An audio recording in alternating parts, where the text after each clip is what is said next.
one of the things we might learn from history is that the government's interests are not necessarily the same as ours. In fact, are rarely the same as ours. Because if you think the government's interests are the same as yours, then you think, well, if something is going wrong, it must be that they made a mistake because they really care about us.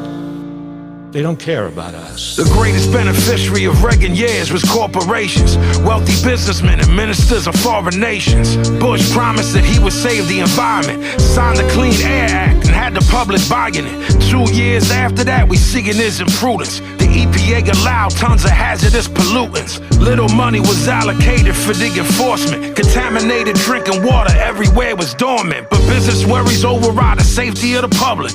Ecological breakdowns and nobody would publish. When Reagan got elected and he finally took to office, he spent $250,000 on his living quarters. He built the military even more and paid for it with cuts and benefits for the poor. He made 140 billion cuts in social programs. Human consequences wasn't justified to no man. He said that he still balanced the budget, but silly Leontine guaranteed that he wouldn't. The 80s were the triumph of upper class America, ascendancy of the rich, the poor he would bury you. The gap between the rich and the poor grew dramatically. Black families were hit the hardest, be emphatically. Lack of resources and racial discrimination, broken homes, drug addiction, incarceration. Instead of trying to help the people out of this position, politicians call for the building of more prisons. Reagan lied about Iran, lied to Nicaragua, lied about the Soviets and lied about the Contras. He sold arms to Iran and all of it was cited, but plausible denial is why he ain't get indicted. Ali North stood trial, the jury found him guilty, but he ain't do no time because the motherfucker's filthy. Reagan sent Marines into a crazy situation. 200 died in Lebanon cause it was dangerous. After that he sent forces into Grenada. Congress was notified but not consulted, that's a horror.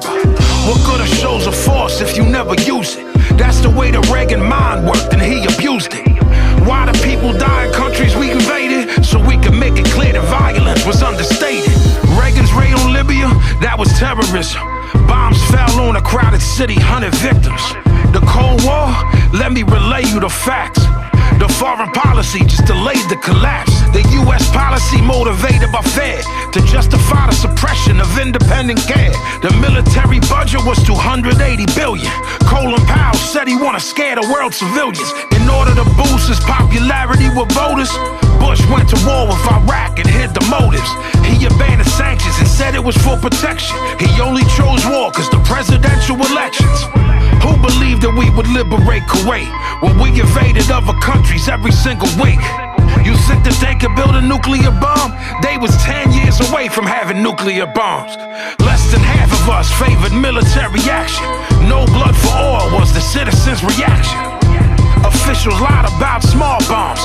American reporters were kept from the war's harm. Clinton got in and appointed people of color, but he abandoned them when they started working together. He spoke of a new government for a new century. Invoked Dr. King's name, compared their philosophy. Recalled Dr. King's dream of racial equality, but put more blacks in prison than anybody in history. Continued the military budget at Cold War levels. It doesn't matter the party, homie, they all devils.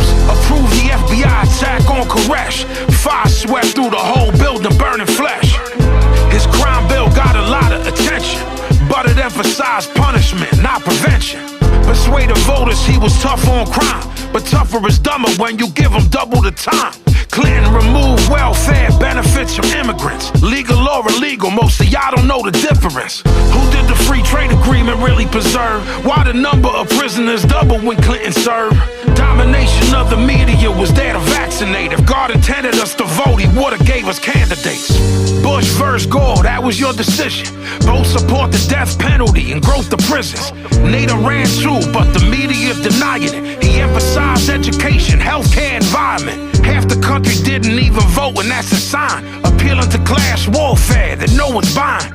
Gore received hundreds of thousands or more votes. Proof the electoral process is a joke.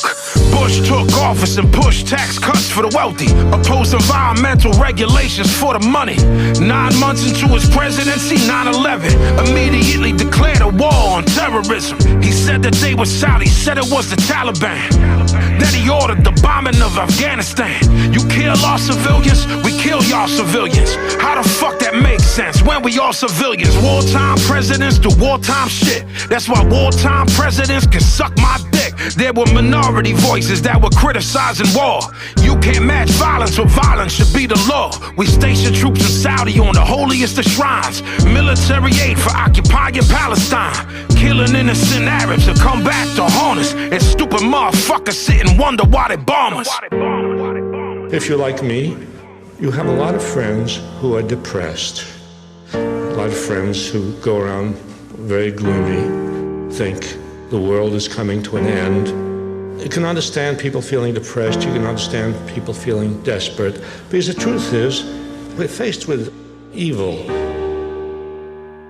There's an enormous number of people who care about the world and about the country, want to do something about it, and those numbers are going to grow so long as people persist and don't give up.